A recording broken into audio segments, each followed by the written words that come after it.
소돔을 제목이 많이 바뀌었네요. 법이 아니고 것도 아니고 롯인데 소돔을 사는 롯. 예, 제가 못 바꿔서 소돔을 사는 롯이 이제 제목인데요. 1628년도 8월 10일 날이 그날이 주일 오후였어요. 스웨덴 나라의 그 스웨덴 왕국의 스톡홀름이라고 하는 항구가 있었는데 그 수도의 항구에 그 항구에 많은 사람들이 모여든 거예요. 그 모여드는 이유는 저 보이는 게 이제 전함인데 저 배를 진수하고 이제 첫 출발을 하는 그 시범을 구경하기 위해 사람들이 왕과 대신들 그리고 백성들이 그 부둣가에 다 이 전함을 보면서 다 소리를 내지고 와 대단하다. 이 전함은 당시에 최대 함대였어요.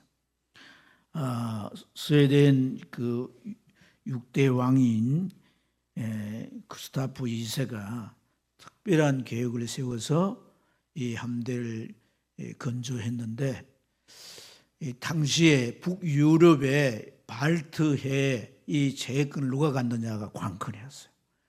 그래서 큰 함대를 만들어 가지고 그 제해권을 차지하려고 이제 특별한 계획을 가지고 저 함대를 만드는 거예요. 얼마나 크냐면 길이가 70m 그리고 높이가 55m, 폭이 12m 정도 되는데 당시에 저게 1200톤이면 큰 배예요.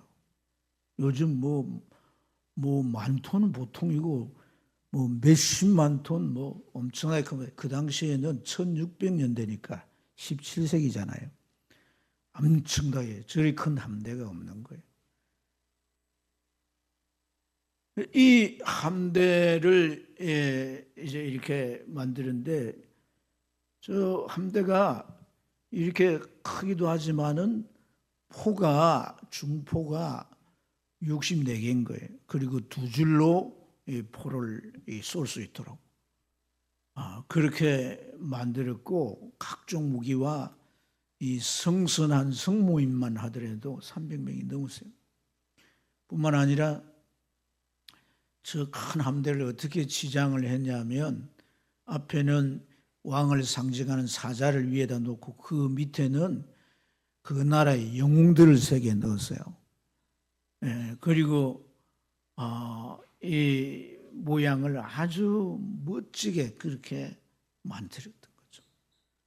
그러니까 사람들이 보고 딱 감탄을 하는데 배를 띄워서 이제 함장이 출발을 하는데 1300m쯤 가가지고 시범을 보이니까 포를 일제히 쏘는 거예요. 한쪽 포문을 우엔 포문을 열어가 일제히 포를 꽉 쏴는데 포를 냅다 쏴니까 배가 얼마나 이 포 반동이 셌던지 기울어진 거예요. 기울어지는데 자꾸 기울어지더니 그 자연 쪽에 있는 포문에 물이 스며들기 시작하더니 배가 초기 복원력을 잃어버리고 기울어서 막 가라앉아 버린 거예요.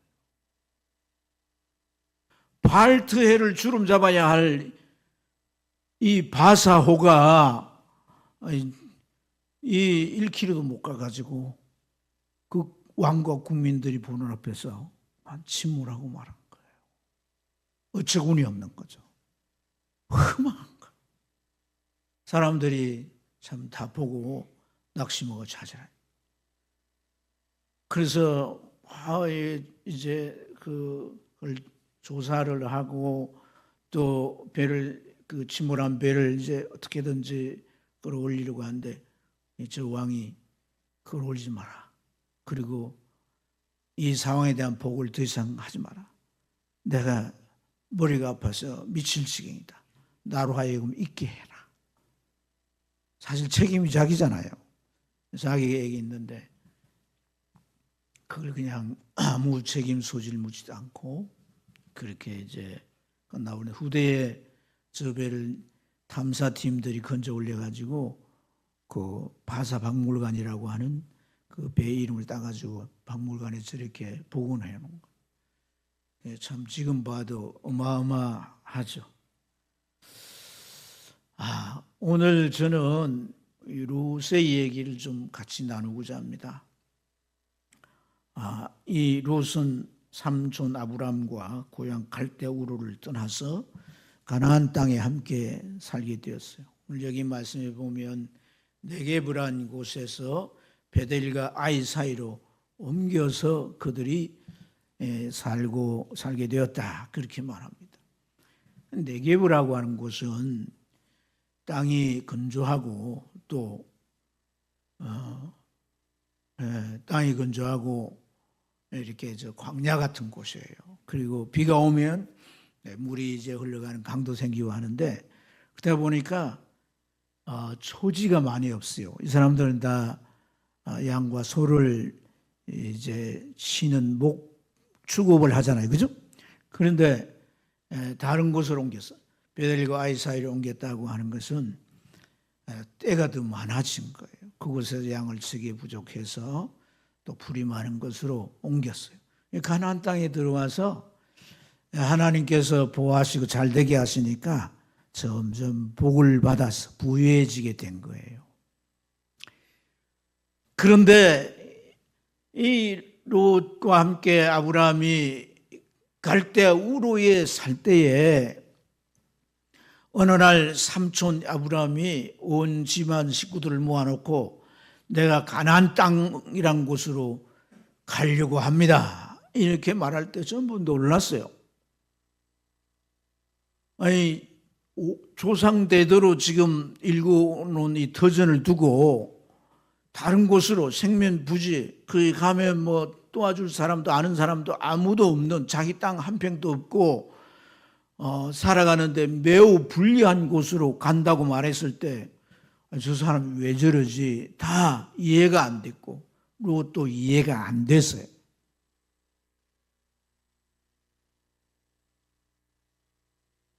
근데 나이도 지금 75세야. 나이 많아잖아. 나이도 많은데 가겠다고 너무 완강한 거예요. 그러니까 온 가족들이 어떻게 만류도 못하고 다 이제 있는데 갑자기 삼촌이 이 조카 롯들은 너도 함께 가자, 이런 거예요. 아니, 자기만 가면 됐지. 자기 이제 개론도의 가족을 이제 그늘 사는데, 삼촌이 왜 나를 갖다 거기 끼워 넣어? 그래서 처음에는 안 됩니다 하고 반대를 했어요. 그런데 너도 가야 돼, 이렇게 하니까 참 가만 생각해 봤어요. 아버지 일찍 돌아가시고, 아버지가 하란이거든요. 일찍이 돌아가시는데, 할아버지보다 일찍 자기 놓고 돌아가시는데, 이제 큰아버지인 아브라함이 그를 자식처럼 돌본 거예요. 먹이고 입히고 키워줬어요. 아버지 보고 싶다 그러면 위로도 하고. 그러니까 그런 이 삼촌의 사랑을 참 이렇게 이렇게 그가 저버릴 수가 없는 거예요. 그래서 마지막에 효도 한번 하자 하고 가족들을 설득해서 같이 나선 거거든요. 그런 나서서 막상 가나안 땅에 와서 살아가는데 하나님께서 점점 그 손길로 잘 되게 하시는 거예요. 그래서 가나안 땅에 와가지고 베델이라는 곳에다가 이 단을 쌓고 제사를 지내면서 너도 오라 하면서 같이 제사를 지내는데 하는 말이, 그 갈대 우르에서 나를 찾아오신 하나님이 또 찾아오셔서 그리고 내게 말씀하시기를 이 땅을 너와 내 자손에게 주리라 말씀하셨다는 거예요. 그렇게 말씀을 하시면서 이 제사를 지냈는데 삼촌이 얼마나 진지한지 몰라. 갈대 우르에 있을 때 우상도 섬겼거든요. 그 우상 섬기면서 뭐 그때 보면 뭐 진지하지도 않아. 그런데 막 삼촌이 뭐 하나님과 교통하고 막 말씀을 들었다 그러면서 얼마나 진실하게 진지하게 제사를 드리는데 그걸 보니까 막 전혀 다른 삼촌인 거예요. 그리고 하나님이 말씀하시는데 또 다른 곳을 가자. 그래서 성경에 말씀을 따라 아브라함이 남쪽으로 갔고 그랬잖아요. 그 하나님 말씀을 따라 남쪽으로 이렇게 가고 롯이 따라서 이렇게 가는 거예요. 한 번은 가나안 땅에 흉년이 왔어요. 그곳에 더 이상 살 수가 없는 거예요. 곡식을 구할 수가 없어. 가나안 땅에 농사진 사람은 다 자기 먹으려고 곡식을 내다 팔지 않는 거예요. 그래서 어쩔 수 없어서 곡창지대인 가장 큰 나라인 이집트, 이 애굽으로 간 거죠. 애굽으로 가가지고 가장 이제 뭐 곡식도 많고 시장이 큰 왕의 도시, 이 왕궁이 있는 도시로 이제 가서 곡물도 사고 그곳에서 이제 양도 좀 팔고 소도 팔고 이렇게 지내는데 왕이 삼촌의 아내 사라를 보더니 후궁으로 삼으려고 데려갔어요. 집안이 난리가 난 거예요. 이거 어떻게 해야 돼? 그런데 바로 왕을 맞설 수 있어 없어? 어디 감히 맞설 수 없는 거예요. 속수무치 아무 손을 쓸 수도 없어. 그래서 시간이 어느 정도 갔는데 갑자기 숙모인 사라가 돌아왔어요. 돌아오는데 나귀를 타고 온갖 짐승들과 종졸들하고 뭐 많은 이제 물질들 저건 아니에요. 하여튼 가지고 있게 돌아온 거예요. 그래서 어찌된가 알아보니까 바로 왕이 돌려보냈다는 거예요. 왜 돌려보내냐니까 하나님이 간밤에 나타나서 너희 집을 눈 뜨세요. 눈 떠. 오랜만에 교회에 와가지고 자면 어떻게 해? 언제 주님 앞에 갈지 모르는데. 그래가지고 그 왕이 막 놀래가지고 두려워서 빨리 가라 해가지고 다 돌려보낸 거예요. 그걸 보면서 룻이 더 놀래버린 거예요. 아니 이렇게 거대한 제국의 왕 바로를 들어도 놨다. 자지우자. 하나님께서 말씀하신 대로 그대로 이제 진행되는 걸 보면서 야 하나님이 살아계시구나. 우리 삼촌이 진짜 말씀한 하나님이 진짜 계시구나. 우리 삼촌을 보호하시구나. 숙모를 돌아오게 하시고 많은 부까지도 이렇게 주셨구나. 하나님을 부인할 수 있어 없어? 부인할 수 없을 정도로 이 룻의 믿음이 아주 그 마음 안에 견고해졌어요. 이렇게 가나안 땅에 살아가는데 시간이 갈수록 하나님의 축복이 더하는 거예요. 그 생면 부재의 땅에 가면 안전을 보장할 수 없고 뭐 가진 것 언제든지 그 지역 사람들이 내쫓으면 빼앗을 수도 있는데 그런 일이 결코 일어나지 아니하고 축복이 더해지는 거예요. 삼촌은 재물이 생기면 조카를 불러다가 나누는 거예요. 할렐루야. 그래서 두 가정에 가축대가 막 늘어나가지고 막 소, 양 뭐 할 것 없이 너무 많아졌어요. 그런데 이 베델과 아이 지역도 너무 좁았던 거예요. 그곳에 초원에 이 풀들이 자라는데 양떼와 소떼를 먹이려고 끌고 나가면 그들이 먹이기에 풀밭이 적었던 거예요. 그런데다가 그곳에 살고 있는 가나안 주민과 또 브리스 주민들이 함께 양을 치니까 이게 산파전이 벌어지는 거예요. 아침이 되면 막 서로 좋은 풀밭에 가려고 막 일찍이 나서고 차지하면 다른 양들이 못 하도록 딱 막는 거예요. 그러다 보니까 어떻게 서로 말신간이 생기고 다툼이 일어나는 거예요. 까딱하면 쌈박질 일어나고 큰 분쟁이 생길 것 같아요. 그것을 자꾸 지켜보던 삼촌 아브라함은 더 이상 두어서는 안 되겠다.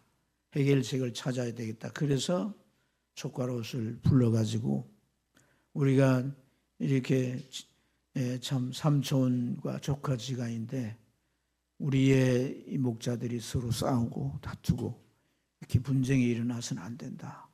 그러니까 우리가 좀 갈라서는 게 좋겠다라고 말씀했는데 이게 유일한 사실 해결책이었어요. 왜냐하면 그 땅은 좁은데 이제 삼촌 양떼 또 롯의 양떼뿐만 아니라 가나안 족속과 브리스 족속들이 있는데 서로 차지하려다 보면 그 가나안 족속, 브리스 족속도 차지 못할 수 있잖아요.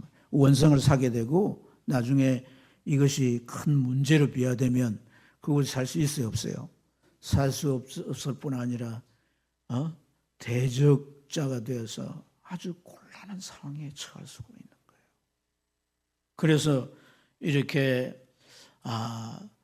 이제 이 방도를 내려서 이 문제를 해결했는데 사실 그 삼촌이 이제 롯에게 선택권을 먼저 줬잖아요. 네가 좌하면 내가 우하고 내가 우하면 네가 우하면 내가 좌하겠다.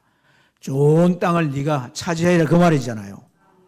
좋은 초지 네가 먼저 정해서 그곳으로 가라. 그리고 우리가 같이 있지 못하고 서로가 이제 용납이 안 되니까 나누는 게 좋겠다. 그렇게 했는데 롯이 말입니다. 그 삼촌이 하는 말이 떨어지자 말자 즉각 저 요단에 풀이 많고 또 물이 강이 흘러가는 그곳을 선택을 했어요. 여러분 이 롯의 이러한 선택이 올바른 것일까요? 여러분 지금 두 사람은 어떤 관계예요? 삼촌과 조카지간이잖아요. 그죠? 그럼 삼촌이 이렇게 네가 먼저 선택해 이래하면 조카는 말이라도 아닙니다. 저는 젊고 삼촌 나이가 많은데 삼촌이 그래도 좋은 곳을 택해서 가야죠. 저는 조금 더 멀리 가서 찾아보면 초지가 있겠죠. 그래야 돼요. 그래 안 해야 돼요. 삼촌 말 떨어지자 말자 이 삼촌 찬스다. 막 즉각 이게 뭐예요? 아주 삼촌의 선의를 이용하는 거잖아요. 그렇죠? 이런 사람들 얌체족이라고 하는 거예요. 버스 타면 얌체족이 많잖아요. 잘 있으면 빨리 가서 궁뎅이부터 대밀 옆에 할머니가 있는데 불구하고 막 그리고 눈 감고 자는 채 이 얌체가 많잖아요. 얌체. 아이 조카 롯이 이런 얌체를 부리. 왜 조카 롯이 그렇게 이기적인 행동을 했을까요? 조카 롯 마음 안에 어떤 생각이 들어갔기 때문에 그렇게 되었을까요? 10절에 보면 그것을 이렇게 설명합니다. 이에 롯이 눈을 들어 요단 지역을 바라본 적 어떻게 한 적? 바라본 적 소알까지 온 땅이 물이 넉넉하니 그리고 무슨 동산 같고? 여호와의 동산 같고 애굽 땅과 같았더라 그랬어요. 이 말을 다르게 표현한다면 야 저곳에 가면 나는 성공하겠구나. 바라봤다. 뭘 바라본 거예요? 성공의 기회를 바라본 거예요. 저곳에 가면 내게 부귀가 있겠구나. 저곳에 가면 나는 정말 부족함이 없이 누리며 즐기며 행복하게 살겠구나 하는 마음이 그 안에 들어갔다. 그래서 나는 대목장주가 돼가지고 정말 크게 부자가 되겠구나. 그 후에 그는요 장막을 쳤던 소알에서 점점 다른 곳으로 옮겨가는데 12절에 보면 롯은 그 지역 도시들에 머무르며 또 그 장막을 어떻게 해서 옮겨서 어디로 갔다? 소돔까지 갔더라 그랬어요. 그러니까 오늘 이 롯이 처음에는 그 소알이라고 하는 곳이 요단에 가까이 있는 그런 도시예요. 그곳에 있다가 그 요단에 계속 그런 목축을 하면서 사는 곳 그곳을 어디로 옮겨가는 거예요? 소돔까지 가는 거예요. 소돔은 그 지경에서 가장 큰 도시고 아주 발달된 곳인데요.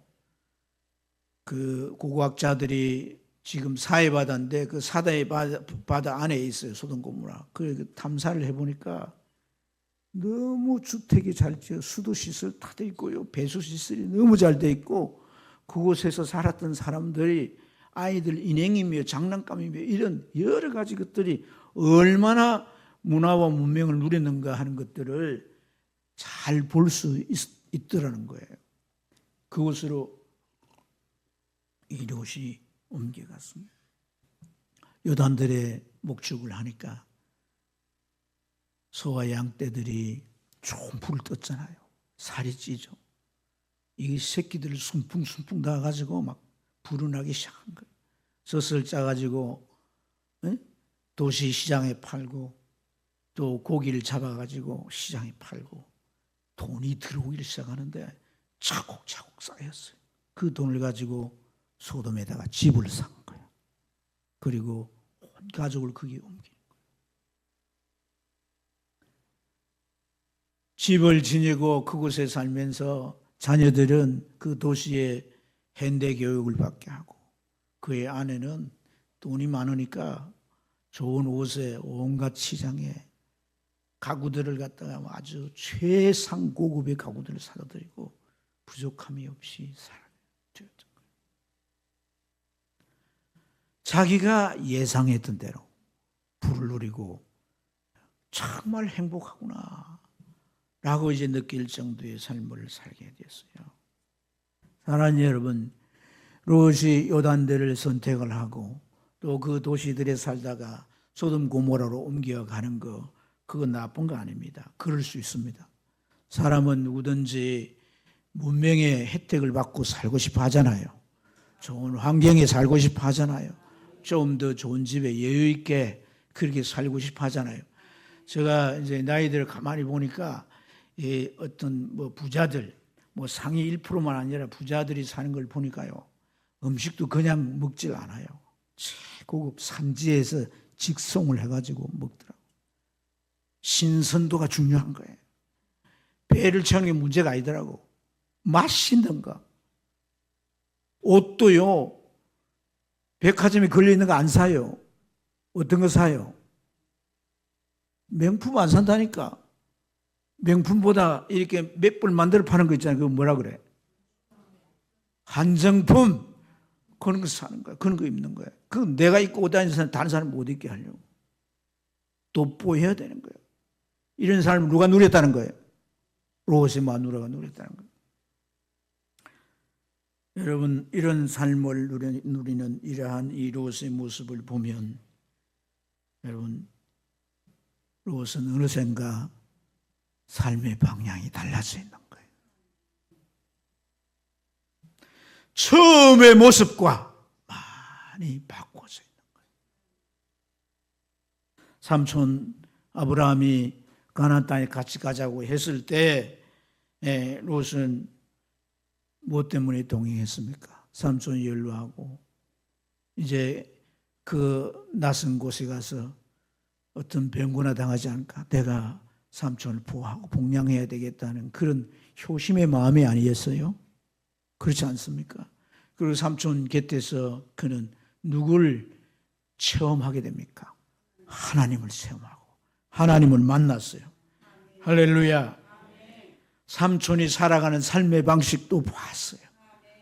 그리고 그가 삼촌과 함께 살면서 삼촌은요, 이 집안 대소사 일들을 의논할 대상이 누구겠어요? 종들과 앞서 조카 롯이 혈육이니까 모든 일을 의논합니다. 삼촌이 그리고 또 시간이 되면 차를 한 잔 같이 마시면서 내가 왜 이 모든 걸 버려두고 가나안 땅에 온 줄 아느냐? 가나안 땅에 내가 오게 된 것은 하나님이 나를 위해서 세워놓으신 계획 때문이야. 그 비전이 얼마나 대단하고 놀라운지 몰라. 하나님을 무자한 나에게 자식을 줄 것이고, 할렐루야, 그 자식이 번성할 것이고 새로운 나라를 세울 것이야. 세상에 없는 새로운 나라, 열방들이 보면서 야, 어떻게 저런 나라가 있는가? 저런 나라에 살고 싶다. 그렇게 할 새 나라를 세우실 거야. 이 꿈을 같이 나눴겠어요? 안 나눴겠어요? 틀림없이 나눴단 말이에요. 틀림없이 나눴다. 아멘. 그랬다면 롯은 오늘 삼촌이 우리가 큰일 났어야 되겠다. 나누어져야 되겠다. 네가 좌하면 내가 우하면 내가 잘게. 이렇게 말하면 롯이 어떻게 말해야 되겠어요? 삼촌, 난 삼촌과 함께 하겠습니다. 아멘도 안 하네. 난 삼촌과 함께 하겠습니다. 삼촌이 고향을 떠날 때 난 그때 참 도무지 이해가 안 됐습니다. 그러나 이제는 알겠습니다. 삼촌이 만났다는 하나님을 나도 만났습니다. 하나님은 살아계시고 바울을 좌지우지할 정도로 전능하신 분이십니다.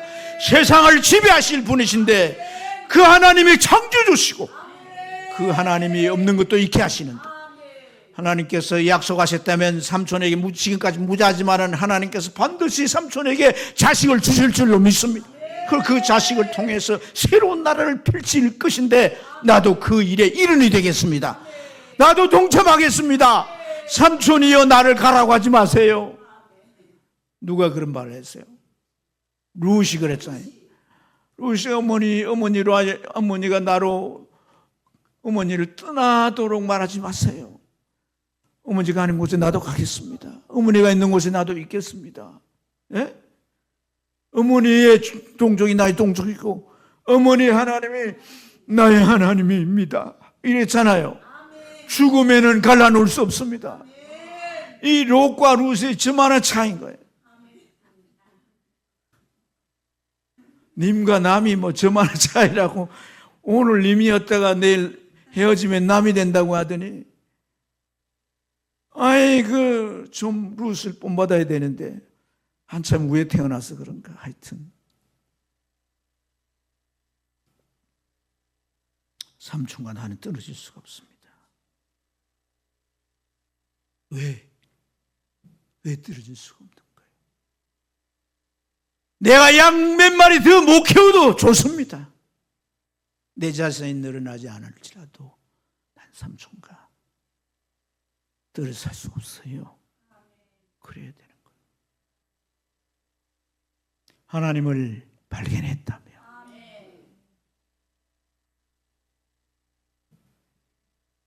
여러분 아까 그 바사호 그 위대한 전함이 왜 침몰하게 되는 줄 아세요? 그 침몰하게 된 원인이 뭐냐면 왕 구스타프 2세가 전함에 대한 기대감이 컸어요. 그래서 매일 조선소 가는 거예요. 가가지고 볼 때마다 하나씩 추가를 하는 거예요. 이걸 추가하고 저걸 추가했는데 이 전함에다가 특히 한포를 갖다가 더 큰 걸 했어요. 12파운드짜리 24파운드 배나 크게 했어요. 그리고 처음에 설계됐던 한포가 밑에만 있었어요. 그런데 그 위에까지 한포를 세운 거예요. 그러니까 24개 한포만 있었는데 64개 한포가 된 거예요. 뿐만 아니라 배 용골이라고 하는 건 배 뼈대거든요. 뼈대를 더 길게 했어요. 그래서 저 꼬리가 길게 나간 거 있잖아요. 그게 더 첨가된 거거든요. 뿐만 아니라 앞에 저 함대 앞에 자기를 상징하는 사자를 놓고 막 저기에 영웅들을 새겨놓고 온갖 배에 치장을 한 거예요. 3천 구조의 배에다가 이렇게 치장을 하는데 그 배의 무게의 중심이 아래에 있어야 되는데 점점 위로 올라가게 된 거예요. 위로 올라가니까 복원력이 낮아지는 거예요. 그래서 전문가들이 처음에 설계한 대로 안 되고 자꾸 변경하고 자꾸 변경을 하니까 이래가지고는 복원력이 약해서 안 되겠다 해서 밑에다가 바다에 있는 이 차돌들, 몽돌들을 집어넣는데 저 배가 한 포를 쏴야 될 때 저렇게 기울어져 가지고 물이 들어오면서 다시 일어나지 못하고 가라앉아 버린 거예요. 변경하고 처음 설계 룻이 그 삼촌과 함께 갈대우를 떠났을 때 그 마음 그리고 삼촌과 함께 살아가면서 하나님을 체험한 그 모든 체험들, 그리고 하나님이 이루시겠다라고 하는 그 놀라운 비전들, 그걸 다 바꾸는 거예요. 수정하는 거예요. 뭘로 수정하는 거예요? 요단들에 가서 양떼들의 수가, 소떼들의 수가 늘어나니까 돈으로 채우고 맹이로 채우는데요. 19장 1절에 보면 롯이 성문에 앉았다 그랬어요. 성문에 앉은 것은 여러 이유가 있어요. 그런데 그 중에 성문에 앉은 가장 주된 이유가 재판하는 거예요. 재판을 하면, 재판을 하게 되면 이 아무나 재판을 하는 게 아니잖아요. 그 지역에 뭐가 됐다는 거예요? 지도자가 됐다는 거예요. 지도자가. 장로급이 됐다는 거거든요.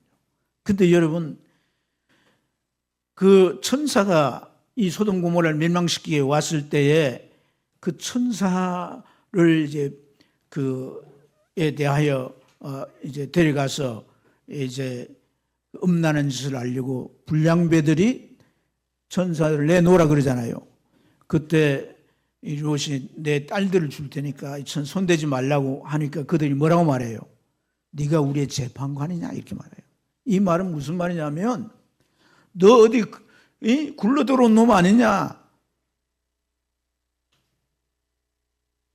네 족보가 어딨냐? 이곳에 네가 오래 살았던 것도 아니고 어디서 굴러 들어와가지고 돈 있다고 네가 한 자리 차지하는 모양인데 그래서 우리를 네가 판결하려고 하느냐? 그런 말이거든요. 그건 불량배들은 그걸 인정 안 한 거죠. 그렇게 자기 지위를 높이고 지청이 됐어요. 소돔에 자리를 잡았어요. 아내는 소돔의 최고 문화와 그 최고의 유행들, 모든 것들을 누리고 즐깁니다. 차고 끌고 명품들을 다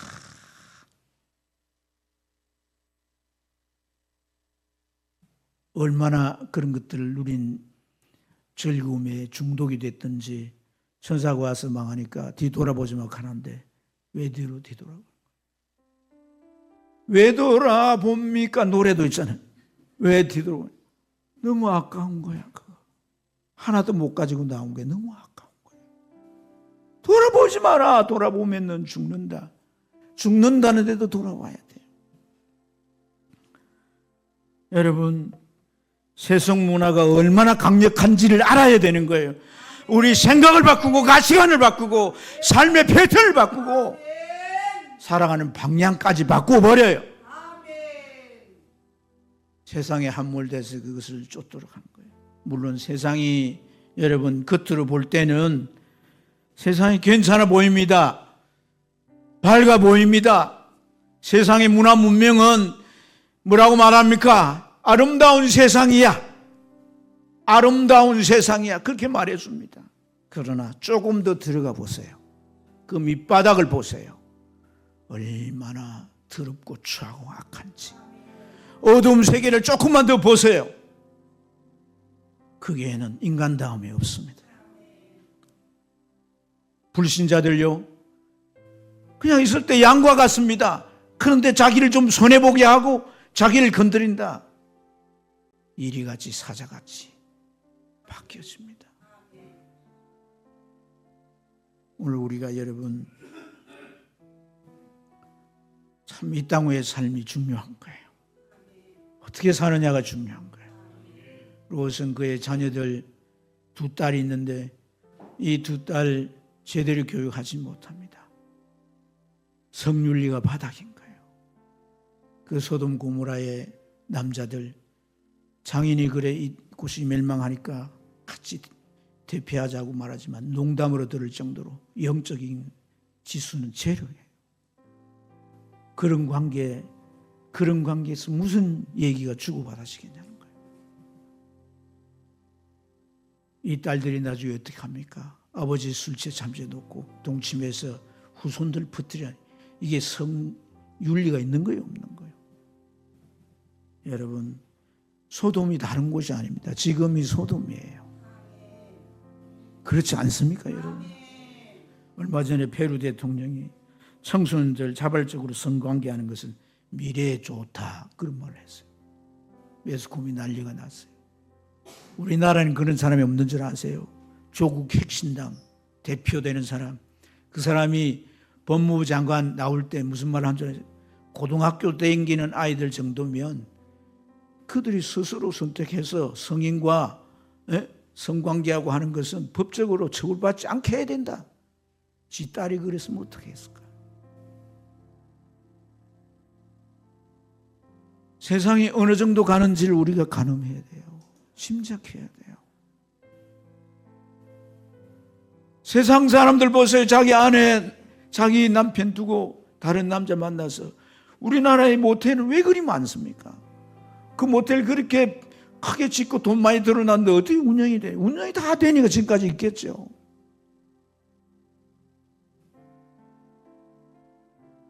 우리가 그런 세상에 살면서 편안한 생각을 갖습니다. 아무 일 없다고 생각해요. 내 자녀들은 어떤 상황에 어떻게 살아가는지 눈여겨보지도 못합니다. 여러분, 우리가 어떻게 살아야 됩니까? 아브라함이 네가 우하면 내가 좌고 내가 우하면 내가 좌리라. 그는 다투고 더 많이 갖기보다는 양보를 선택했습니다. 조카일지라도 양보하는, 이것은 하나님 나라 백성들이 가지는 성품입니다. 삶의 방식입니다. 아멘. 자녀들을 키우는데도 믿음으로 키웁니다. 그래서 아무나 결혼시키지 않아요. 하나님의 축복을 받은 셈족의 후손들을 찾아서 그 아들의 이제 그 신부를 맡게 하는데 그 일 누가 합니까?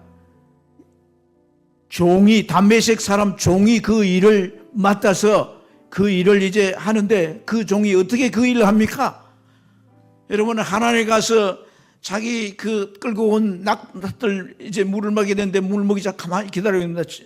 물길 나온 처녀에게 이 나만 말고 이러한 짐승들도 물을 좀 주라. 그러면은 그 물을 물동이에 들여다가 이렇게 주는 그 사람이 내 주인의 아들의 신부가 될 거라고 내가 믿습니다. 기도하고 응답받잖아요. 그 가정에 하나님의 나라가 이루어졌습니다. 아브라함의 믿음이 종에까지 영향력이 미쳐진 거예요. 자식은 말할 것도 없고 그 가솔인 종에게까지 영향력이 미쳐져서 그 가정이 하나님의 나라를 이루었다. 하나님의 나라를 이루어서 그 영향력이 나중에 어떻게 합니까? 아내가 죽어서 이제 장사하기에 막배를 굴 사는데 그 지역에 있는 사람들이 어떻게 말합니까? 그냥 땅 줄 테니까, 그 밭 전체를 줄 테니까 가져가라. 그런데 안 가져가고 돈을 다 지불하고 사는 거예요. 그게 기준이 있는 거예요. 사는 방식이 있는 거예요. 무슨 말을 해야 할지를 아는 겁니다. 어떤 양심으로, 이 양심이 어떤 상황에도 계속 적용돼야 할 그런 양심인가? 뚜렷한 거예요. 사람이 보는가?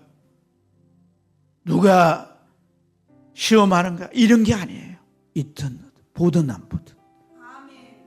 사랑하는 여러분, 그럼 그가 롯보다 못 살았습니까? 롯보다도 그 지위가 낮았습니까? 덜 영광스럽습니까?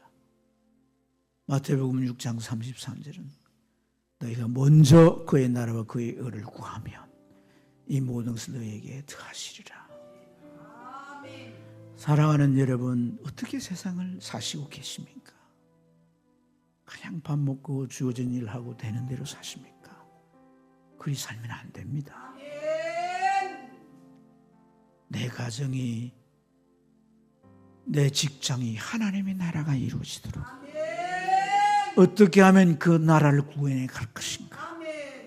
기도하고 출근하세요. 기도하고 일하세요. 오늘 내게 사람들이 만나지고 많은 일들이 내게 막닥뜨릴 텐데, 과거에 내가 안 믿을 때 해왔던 그런 방식으로 할 건가? 어떤 방식으로 내가 할 건가?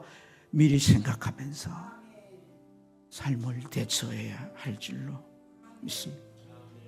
돈이 전부도 아닙니다. 400만 원 이상 벌면요, 그 돈으로 월급으로 인해서 행복감이 같대요. 450만 원 버는 사람과 650만 원 번 사람의 행복지수를 조사를 했어요. 거의 비슷했다고 해요. 봉급 많이 받는다고 내가 행복해지는 것도 아니고. 사람이 얼마나 있으면 행복할까? 10억 내지 50억이 39%나 나왔어요. 여러분, 그러나 그런 돈을 얻기 위해서 내 신앙을 변경하고 내 신앙을 바꾸고, 내가 하나님 앞에 나왔던 예배를, 오늘 이 롯은요 삼촌하고 혜진이 한 번도 제사를 지낸 적이 없어요. 한 번도 하나님의 말씀을 따라갔다는 말이 없어요. 그 삶은 세상에 고스란히 영향을 받고 세상 가치가 들어오고 그 삶의 방식이 들어와서 나만 망치는 게 아니라 자녀도 망치는데, 그렇게 살면 얻느냐? 소돔이 불탈 때 다 타버리고 따라합시다. 쟤만 남더라. 쟤만 남더라. 저 많이 봤어요. 쟤만 남는 거 많이 봤어요. 완전히 제로 상태, 본래 상태로 돌아간 사람 많이 봤어요.